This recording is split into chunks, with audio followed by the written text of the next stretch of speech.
আর্থিক গোয়েন্দা সংস্থা বিএফআইইউ এর প্রধান শাহিনুর ইসলামের ভিডিও কেলেঙ্কারি তদন্তর সত্যতা মিলেছে। এতে বহিষ্কারের সুপারিশ করেছে তদন্ত কমিটি। রোববার অর্থ মন্ত্রণালয়ে প্রতিবেদন দাখিল করেন কমিটির সদস্যরা।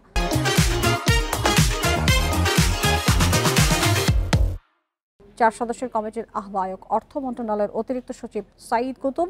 কমিটির অন্য 3 সদস্য হলেন বাংলাদেশ ব্যাংকের নির্বাহী পরিচালক সিরাজুল ইসলাম, বাংলাদেশ ব্যাংকের আইসিটি বিভাগের পরিচালক মতিউর রহমান এবং অর্থ মন্ত্রণালয়ের যুগ্ম সচিব মোহাম্মদ সাইদুল ইসলাম। সম্প্রতি বিএফআইইউ প্রধান শাহিনুর ইসলামের একাধিক আপত্তিকর ভিডিও সামাজিক যোগাযোগ মাধ্যমে ছড়িয়ে পড়ে। এসব ভিডিওর সত্যতা যাচাইয়ে তদন্ত কমিটি গঠন করে অর্থ মন্ত্রণালয়ের আর্থিক প্রতিষ্ঠান বিভাগ।